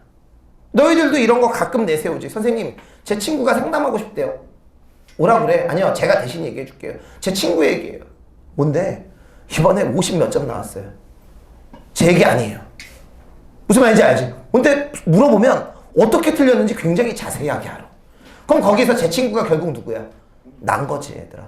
이런 걸 여러분 얘기하는 거야. 이런 개념들이 있어야 되잖아. 서리법 알아야 되잖아. 이따 한번 보자고, 이거는. 자, 그래서 22번 문제의 답은 5번이 답이 되겠고요. 그 다음에 25번 문제가 정답률이 68%가 나왔네. 자, 이것도 내가 이건 EBS에 있는 부분이야. 자, 읽어볼게. 도연명 죽은 후에 또 연명이 태어났으니 반마을 옛 이름이 때마침 같으시고. 그럼 질문. 여기에 나와 있는 뒤에 연명은 누굴까? 안 적어도 돼. 도연명 죽은 다음에 또 도연명이 태어났어. 반마을 옛 이름이 때마침 같아. 얘들아, 도연명이라는 사람이 어디에 살았어? 반마을에 살았지. 근데 화자가 있는 곳도 어디야? 반마을이야. 그럼 뒤에 나와 있는 연명은 누구? 나지나. 돌아와 수졸 전원. 그와 내가 다르랴. 얘들아, 수졸 전원 밑에 뜻 봐봐. 너희들 아는 한자성어로 바꿀 수 있지. 안분? 지조. 그러면 여기에 나와 있는 화자는 누구처럼 살고 싶어? 도연명처럼 살고 싶지. 자, 그 다음에 다의 첫째 줄도 봐봐. 50이 넘는 판교는 마음에 맞지 않는 관직을 버리고 거리낌 없는 자유로운 심성에서 여생을 보냈지. 그럼 얘도 어때? 누구처럼? 판교처럼 살고 싶을 거 아니야. 자, 그러면 20 몇 번이냐? 5번 문제의 답은 몇 번? 1번이 여러분 답이 될 것이고. 좀 빨리 나갈게. 자, 그러면 여기 봐. 마지막 문제를 풀기 전에 여러분들은 나머지 세 문제를 풀었지. 여기 봐. 나머지 그러니까 이 지문의 세 지문의 공통점 다 네 글자. 뭐 가지고 묶은 거야? 자연, 신화, 안분, 지종 이런 거 갖고 묶인 거지. 그럼 27번은 여지없이 2번이 나오지. 2번 답지 봐봐. 2번 답지가 맞으려면 뭐와 뭐 사이에서 미련을 해야 돼? 속세와 자연 속에서 미련 이런 걸 해야 되잖아. 지금 이 사람은 자연에서 만족하고 있는데 무슨 미련의 감정이 보이냐. 그래서 자꾸 이렇게 통합형 문제를 맨 마지막에 푸는 게 굉장히 유리해. 이따 내가 이거 6문제 동일하게 만들어 봤으니까 이따 그렇게 한번 해보자. 자, 그래서 27번 문제의 답은 자 2번이 여러분 답이 되겠고요. 자, 고전 시간은 출제가 되면 이제 두 작품 나올 거야. 한 작품은 메인은 무조건 EBS. 하나는 여러분 서브로 여러분 나오게 될 거라고. 근데 서브는 EBS 연계 작품이 안 나올 가능성이 되게 높다. 그래서 그런 것들은 여러분들이 좀 해석을 좀 해 나가야 돼. 그것도 내가 이제 나중에 정리해서 해줄게. 자, 이제 28번에서 31번. 자, 얘도 이제 EBS 연계 작품인데, 힘들어. 따따따따따. 자. 고전 소설은 얘기해줄게. 또 2007년도 이후로 계속 EBS야. 고전 소설은 무조건 EBS라고 더 생각을 하면 될 것 같아. 최봉관 배국도 쌤이 별표 3개 쳐준 작품이잖아. 자세하게 공부했고, 너희들 이거 지문 읽는 순간 어느 부분인지 판단했니? 야, 채봉과 배곡에서 헤어지잖아 결국. 근데 채봉이 기녀로 들어간 거 알고 장필성이 양반임에도 불구하고 뭐가 돼? 이방이 돼서 들어가서 나중에 둘이 만나고, 심지어 내가 이것까지 가르쳐줬는데 둘의 사랑의 조력자 누구냐? 감사가 조력자 한다. 이런 거 가르쳐주면 이거 읽을 때 여러분 도움이 되잖아. 자, 또 하나. 첫 번째, 이것도 내가 얘기해줬어. 최근의 고전소설은 현대소설과 달리 첫 번째 문제가 서술상 특징이 아니라 그냥 일치 문제가 나온다 그랬지. 집중하자. 그 다음에 31번 문제 보기 봐봐. 얘도 작품에 대한 힌트야 아니야? 아니지. 그럼 결국 이 문제는 다 무슨 문제? 일치야. 고전소설은 여러분 다 일치야. 근데 줄거리를 알더라도 읽으면서 파악을 해 나가야 돼. 자, 바로 갈게. 28번 문제의 답은 1번이 답이 되는 게, 자, 거기 지문 셋째 줄 읽어볼게. 지문 셋째 줄. 주야로 잊지 못하는 바는 부모의 소식과 장필성을 못 보면 하나고, 이감사가 보는 데는 감히 그 기색을 드러내지 못하니. 됐어? 자, 그러면 28번 문제의 답은 몇 번? 1번이 여러분 나오지.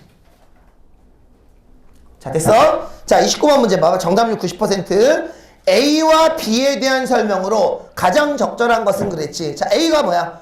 공사 문첩이지. 근데 딱 그걸 봤더니 이거 누구 글씨야? 장필성 글씨지. 이거 혹시 장필성의 글씨 아닐까? 그러면 29번에 A만 읽으면 답이 될 수 있는 건 2개밖에 없지. 몇 번하고 몇 번? 몇 번하고 몇 번? 이거 쓴 사람이 장필성 혹시 아닐까?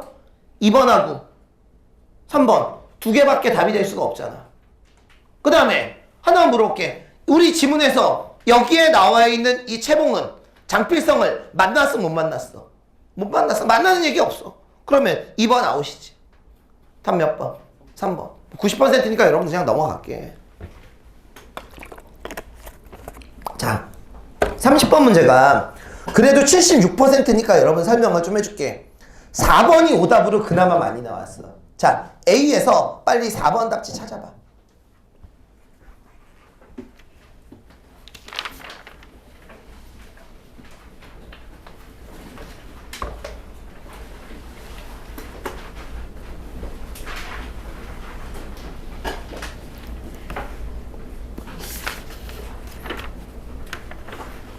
됐어? 누구? 심양강 검은 고 뜯던 여인은 어쩌고 저쩌고 풀었건 만이면 공통점이야 차이점이야? 차이점이지. 그렇잖아. 여기에 나와 있는 30번 문제는 4개의 답지 지우고 하나 남는 걸 찾는 거야. 자, 그래서 30번 문제의 답은 1번이 여러분 답이 되겠고요. 자, 31번 같은 스타일의 문제도 원래대로 하면 막 둘로 쪼개고 막 앞뒤 문맥인데, 이건 보기가 그게 아니잖아. 그럼 그냥 무슨 영문만 따져주면 돼. 일치 여부. 자, 31번에 3번 답지 봐. 31번에 3번 답지. 자, 31번에 3번 답지가 맞으려면 지문에 무슨 얘기가 나오냐면 송이가 공청의 일을 돕기까지의 과정이 나와야 되겠지. 지문에 어때? 그런 내용은 없어. 그러니까 답은 몇 번? 3번. 자, 됐지? 지금은 소설에서 서술상 특징 문제가 나오는 것도 아니고, 여기 봐, 5, 6년처럼 한자 성어가 나오는 것도 아니고 그냥 일치야, 일치. 그래서 고전소설은 내가 수업할 때 되게 디테일하게 하나하나 해줬잖아. 나중에 너희들 다시 그거 듣게 하는 강의도 좀 있을 거야. 나중에 다시 한번 꼭 들어야 되는 강의도 있고. 그래서 확실하게 담고 들어가. 자, 이제 마지막 현대시하고 자, 문제를 풀고 여러분 끝내도록 할게요. 자, 현대신. 자, 두 개가 묶었네. 자, 둘 중에 뭐는 알아?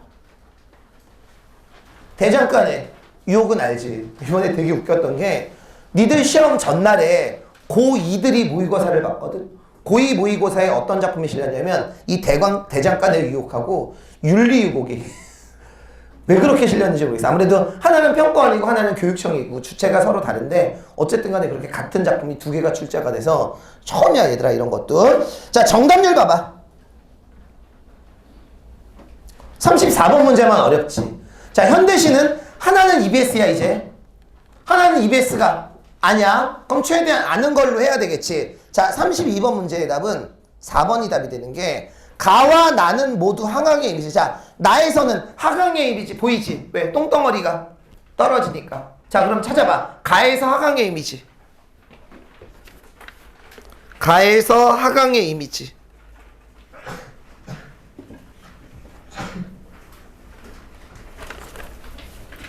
자, 됐어? 뭐? 1년에 무너지는 꿈? 이파리지. 자, 그럼 이제 여기서 하나 질문. 일단 이 문제의 답은 4번이 답이 되겠고요. 자, 5번 답지 봐. 무슨 책? 표면에 드러난 청자에게. 그러면 두시 모두 대화체지. 그런데 우리 여기에 나와 있는 김강규의 대장간의 유혹은 분명히 내가 수업 시간에 독백체라고 정리도 여러 번 해줬고. 자, 그 다음에 하나만 질문 3번. 나는 가와 달리 색채어 그랬지. 그런데 나에는 색채어가 없어. 아웃이지. 그럼 질문. 가에는 색채어가 있는지 빨리 찾아봐. 가에 색채어가 있는지 없는지 찾아봐. 이걸 대답할 수 있으면 쌤 수업 제대로 들은 거야. 자, 가에 색채어 있니 없니?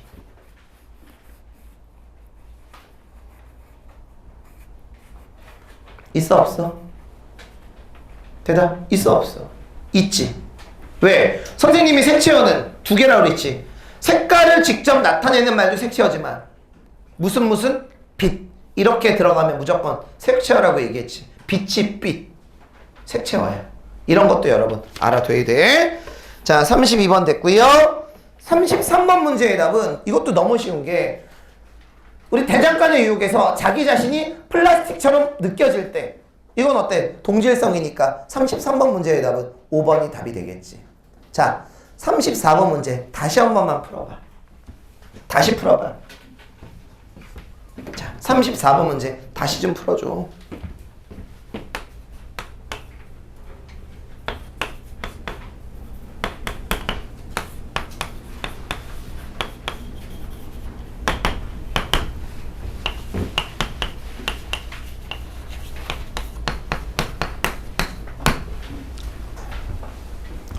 다시 풀어.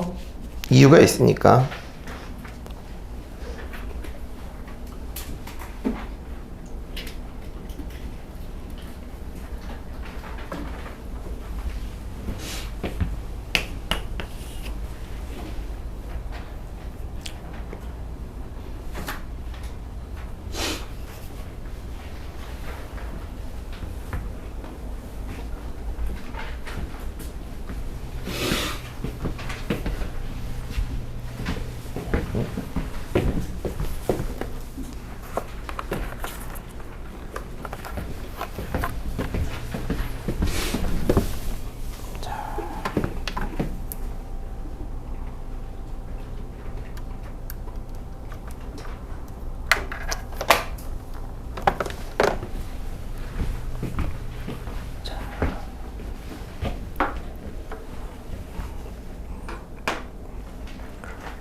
미안하다. 이번 주까지 심리 테스트가 없다. 진도 때문에 다음 주부터는 연락도 제시해 다시 재밌게 가자. 자, 얘들아 이 문제 풀 때 3개의 답지는 지워지지 않았니? 내 생각은 그래. 몇 번 정도는 지울 수 있었을까? 그냥 너희들이 물어보는 거야. 나는 그랬어. 1, 3, 4번 정도는 지울 수 있었을 것 같아. 근데 이제 몇 번하고 몇 번이? 2번하고 5번이 헷갈려. 근데 5번은 확실하게 맞는 게 육지하고 버스는 둘 다 마이너스야. 그러니까 5번 답진 맞아. 그런데 이 문제는 지금 이의 신청 거기에도 굉장히 money 올라왔고 이게 수능이면 나도 거기에다가 이의신청 올릴 것 같아. 이 문제는 문제 오류야 확실하게. 이거 틀린 사람들은 마음속으로 아 나는 이러면 맞아. 나는 답이 없었다고 생각했어. 난 이런 느낌이 들었어야 되는 게 잘 봐. 지금 이 시에서 연료는 플러스니 마이너스니? 너희들 거기에 나와 있는 가시에서 연료는 플러스야 마이너스야? 확실히 선생님 연륜이 있으시네? 상식 가지고 생각하지 마. 이 시에서 연륜은 마이너스야. 왜? 시 마지막에서 뭐라 그랬어? 연륜을 끊어버리고 불꽃처럼 살리라 그랬지. 그러면 여기에 나와 있는 연륜은 마이너스야. 얘는 무기력한 삶이고 불꽃은 열정적인 삶이야. 근데 내가 이거 EBS 해설지까지 봤어. 이게 해설지도 다 다른 게 왜 여기에서 이 문제의 답을 2번이라고 했냐면 자 봐. 연륜의 삶을 끊고 불꽃의 삶을 살겠다. 얘네들은 그냥 단순히 선후 관계지. 2번 답지 봐. 얘가 얘를 끊었다고 볼 수는 없대. 자 이게 무슨 말이냐면 옛날 내 친구 중에서 쌤이 고2 때까지 담배 폈다고 그랬잖아. 얘들아 담배를 진짜 못 끊는 애가 있어. 쌤이 나 나중에 끊었는데 못 끊어. 그래서 주위 사람 중에 하나가 야 너 그거 담배 대신에 그거 알아? 옛날에 이렇게 빨대에다 이렇게 본드 묻혀서 불면 이렇게 그거 불면 담배 끊을 수 있다고. 그래서 실제로 걔가 그걸 계속 불어가지고 담배를 끊었어. 근데 걔는 문제가 된 게 그게 또 중독이 됐어. 그래서 그걸 못 끊어 이렇게 이러고 살아. 그러면 분명히 거기서 이게 담배고 이게 후라고 쳐. 근데 이게 단순히 선후 관계가 아니라 이걸 함으로 인해서 뭐를 끊을 수 있어? 담배를 끊을 수 있었던 거야. 여기에 나와 있는 이 김기림 씨의 연륜이 굉장히 유명한 시거든. 그런데 여기에 나와 있는 이 불꽃은 열정적인 삶을 상징하기도 하고 삶의 의지를 상징하기도 해. 이건 100%야. 그러면 이걸 이렇게 해석하면 2번 답지가 맞을 수도 있지 않겠니? 봐봐. 삶의 의지로 뭐를 끊어버릴 수 있어? 무기력한 삶을 끊어버릴 수 있는 거야. 그냥 모르겠어. 그냥 난 이렇게 생각해. 너희들이 이 문제를 딱 보고 선생님 나도 그렇게 되게 많이 헷갈렸던 문제. 이해가? 그러니까 이 문제에 대해서는 너무 많은 의미를 부여하지 말고 정답률 봐봐. 36%. 5번 쓴 애들이 37%였었어. 오히려 정답 쓴 애들보다 5번이 더 많은 답지였으니까 너무 신경 쓰지 마. 자, 어쨌든 간에 C는 하나는 EBS C니까 이제 C 무시하지 말고 확실하게 EBS C 하나 잡아놓고 나머지 모르는 시 나오지. 그 시는 선생님하고 분석했던 대로 자꾸 분석해 가면서 문제를 푸는 게 되게 좋을 것 같아. 자, 다시 한번 정리. 문학은 25분. 그러려면 EBS 확실히 정리하고 보기 확실하게 내 것대로 만들고. 자, 그러면 지금 35분이 남았는데 25분의 시간을 줄 테니까 문제를 풀고 10분 동안 쌤이 간단하게 설명을 해주고 끝낼게. 자, 유사문항 프린트 표. 저기 오타가 저번 주에 만든 거라 좀 있어서 요거 수정만 좀 빨리 하고 갈게요. 자, 우선 첫 번째 지문 펴봐. 자, 16페이지. 자, 제목 뭐야? 김기림, 저기 염상섭의 만세전. 자, 쌤하고 배웠던 작품이네. 거기 리을에서 세 줄만 내려가. 미안해, 거기 중간에 보기가 갑자기 끼어들어갖고 요거 잠깐만 고쳐줄게. 리을에서 네 줄만 내려가서 노역과 추위에 피곤 옆에 하여 피곤하여 깊은 잠에 들어가는 항구는 피곤하여 깊은 잠 거기까지. 그리고 밑에 줄 안식을 지키는 야광주는 야광주. 그 다음에 쭉 넘어가서 25쪽에 3번 선지 좀 수정해줘. 만든 문제인데 이 답이 두 개. 3번에 3번 선지 서리적인 게 아니라 영탄적으로 여러분 고쳐줘. 3번에 3번 답지 영탄적. 그 다음에 마지막 한 글자만 고치기. 27페이지 2번에 3번 답지에 4번 답지의 둘째 줄 오른쪽 2번 문제 27쪽 2번에 4번 답지의 둘째 줄 오른쪽 가장 연약한 존재가 아니라 뭔지 알지? 가장 약한 존재. 요것만 여러분 고쳐주시고요. 자, 지금서부터 25분의 시간 못 풀면 여러분 틀리는 거예요. 자, 문제 풀도록 하십시오. 자, 실제 시험처럼 풀자. 시작. 자, 연습이라고 막 풀면 시험장 가서도 여러분 똑같아. 자, 우선 여기에 나와 있는 만세전을 봅시다. 일단 만세전하고 쌤 수업한 내용을 알면 1번하고 3번 문제는 그냥 풀려야 돼, 얘들아. 자, 일단 여기에 나와 있는 만세전은 몇 인칭이야? 1인칭이지. 나가 어디에 가면서 서울에 가서 동경까지 오면서 자기가 겪은 일들은 판단하고 얘기하는 거니까 당연히 1인칭 주인공 고백적이지. 자, 1번 문제의 답은 5번이 여러분 답이 되겠고. 자, 일단 여러분들은 이 문제 풀 때 뭐를 했었어야 되냐면 1번 문제 선지서부터 먼저 보고 그 다음에 2번 문제 보기 보고 그 다음에 1, 2번 문제 풀고 뒤에 문제로 여러분 갔었어야 돼. 자, 2번 문제 같은 경우는 거기에 나와 있는 기역, 니은, 디귿, 리을, 니음을 이해해야 되는데 자, 리을의 내용이 뭐냐면 자, 여기 봐. 이 사람이 결국 배에 탔지. 배에 타서 이렇게 보니까 배 밑으로 전송하러 온 사람들이 보인다라는 그런 얘기야. 이것만 가지고 어떻게 고통받던 우리 민족 이런 걸 알 수가 있냐고. 자, 그래서 2번 문제의 답은 4번이 답이 되겠고요. 자, 3번 문제. 트렁크. 그럼 딱 기억나야지 얘들아. 이 사람이 동경에 있을 땐 그런 대접을 한 번도 받아본 적이 없었는데 이 하관이라는 데에서 배를 탈 때는 계속 조선인이라 뭐를 받아? 검문을 받지. 여기서 뭐를 알 수 있다고 그랬어? 현실, 자각을 알 수 있다라고 그랬네. 자, 3번 문제의 답은 몇 번? 3번이 답이 되겠고요. 자, 4번은 A만 봐도 돼. 요건 쌤하고 배웠다고 풀 수 있는 문제는 아니고 A를 보고 스스로 판단할 수 있어야 돼.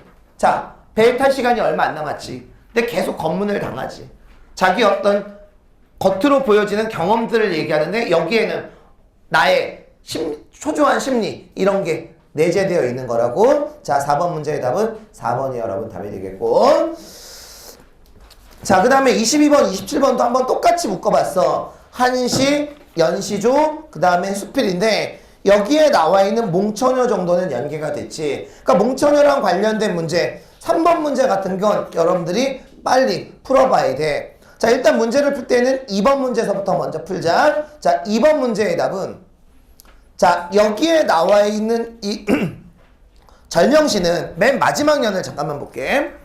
화자가 누구를 따르고 누구를 넘지 못했어? 윤곡을 따르고 진동을 넘지 못했지. 근데 윤곡은 결국 뭐 했어? 자결을 했지. 그럼 여기에 나와 있는 황현도 이 시를 쓰고 당연히 뭐 했을까? 자결했겠지. 실제로 자살했어요, 여러분. 이 시 쓰고 나서. 황현의 절명시. 그런데 자살한 이유가 뭐야? 거기 알파벳 D를 봐. 무궁화 이 나라가 이제 망해버렸지. 나라가 어때? 망해서 결국 그 슬픔 때문에 자결을 한 거라고. 그럼 여기에 나와 있는 알파벳 D는 그죠? 나라의 멸망에 대한 슬픔 이런 걸 나타내는 거지. 자, 그래서 2번 문제의 답은 4번이 여러분 답이 되겠고요. 자, 3번 문제의 답은 5번이 답이 되는 게 여기서 하늘이 무너진 때 무슨 일로 기어낸 거 이거 기억나니? 여기에 나와 있는 몽천녀는 여기 봐. 윤선도가 임금에게 뭔가를 말하고 싶은데 누가 계속 말려? 간신들이 계속 말리지. 그래서 자기 자신을 뭐에 빗댔어? 신선에 빗대고 임금을 누구에 빗대고 옥황?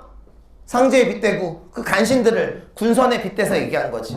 그러면 여기에 나와 있는 5번 하늘이 무너진 때 무슨 수로 기어낸 거 이거는 비유적인 거지. 이거를 가지고 어떻게 경세지민의 구체적인 내용을 알 수 있냐고. 자, 그래서 3번 문제의 답은 5번이 답이 되겠고요. 그 다음에 다랑 관련된 문제를 풀어야 되겠네. 자, 4번이 다랑 관련된 문제지. 자, 4번은 답만 갈게. 1번이 여러분 답이 되겠고요. 자, 그리고 이제 1번, 5번을 푼 다음에 맨 마지막으로 6번 문제를 가는 게 좋겠지. 자, 1번. 이거 틀린 사람들은 아직 개념이 안 잡힌 사람. 자, 3번 답지 볼래? 영탄적인 표현. 자, 우선 가에는 영탄적인 표현이 확실하게 쓰였어. 알파벳 D 다시 한번 봐봐. 자, 무궁화 이 나라가 이제 망해버려. 군화지, 군화. 무슨 영어미? 감탄 어미 쓰이면 무조건 영탄법이야. 자, 그런데 나에서 영탄법을 못 찾은 사람이 있는데 이거 한번 대답해 볼래? 무슨 법이 쓰이면 무조건 영탄법이라고 그랬어. 서리법이 쓰이면 무조건 영탄법이야.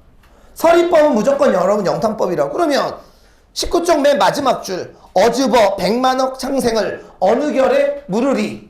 무슨 법? 서리법. 그럼 이게 무슨 법하고 연결된다고? 영탄법하고 연결되는 거야. 자, 영탄법은 여러분 4개. 여기 봐. 첫 번째, 느낌표. 두 번째, 감탄사. 세 번째, 구나, 로다, 감탄형 어미. 네 번째, 서리법. 쌤, 그 사전에 여러분 다 나와 있어.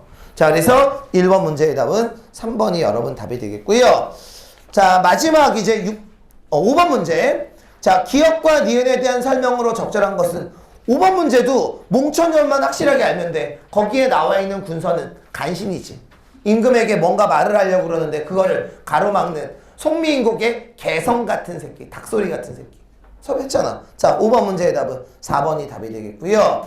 자, 선생님이 거기에 나와 있는 몽천요에서 임금이 죽었다? 이런 얘기 절대 가르쳐 준 적 없는데. 자, 6번 문제의 답은 몇 번? 3번이 여러분 답이 되겠고. 복습해. 자, 그 다음에 연려천양 수절과. 자, EBS에 춘향전이 있는데 춘향전 수업은 쌤이 안 했어. 왜? 춘향전 줄거리 모르는 사람은 없잖아. 자, 그런데 춘향전을 알더라도 여러분 문제를 많이 틀리는 게 이거는 세부적인 걸 여러분 읽어야 된단 말이야. 특히 4번 문제가 되게 어려운 문제야. 야, 이 문제는 정답률이 한 50% 정도 나오게 만든 문제인데, 자, 나머지 문제는 여러분 답만 갈게. 자, 1번 문제 하나하나 확인해야 돼. 자, 1번 문제의 답은 4번이 여러분 답이 되겠고요. 자, 2번 문제의 답은, 자, 기억하고 니은 중에서 기억은 긍정적이니 부정적이니? 기가 막혀가. 기억은 부정적이지. 누구 행색을 봤더니, 이도령 행색을 봤더니 이거 완전히 그 짓꼴이야. 니은은 긍정이지. 누구를 만났어? 이도령을 만났어. 그리고 이도령의 행색이 그지 같은 건 뒤에 가서 보는 거야. 문맥을 봐. 자, 3번 문제의 답은 5번이 여러분 답이 되겠고요. 자, 2번 문제의 답은 5번. 자, 3번 문제의 답은, 자, 거기에 나와 있는 A 바로 왼쪽 줄 잠깐만 볼게. 한양성 서방님을 7년의 큰 가뭄에 백성들이 비 기다린들 나와 같이 자진턴가 그랬지. 자진이라는 말은 뜻풀이가 자세히 모르겠지만 대충 이런 뜻 같은 느낌 드니? 춘향이가 누구를 기다렸어? 서방님을 기다렸지. 자, 농민들은 뭐를 기다리니?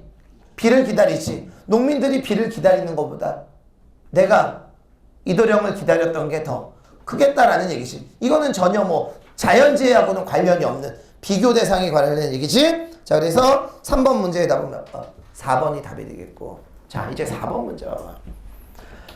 자, 어디를 보냐? 자, 지문.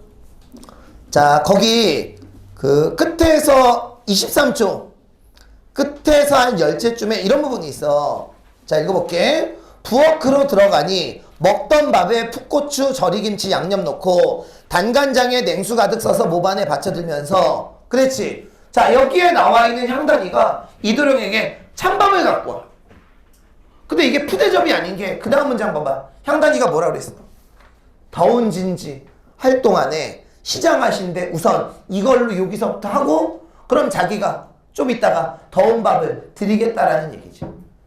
그러면 4번 문제의 답이 왜 3번인 건 알겠지. 이건 이타적인 게 아니야. 냉정한 게 아니란 말이야. 일단 이걸로 요기를 먼저 하라고. 이것 들은 사람들은 문맥 안 읽는 사람들이니까.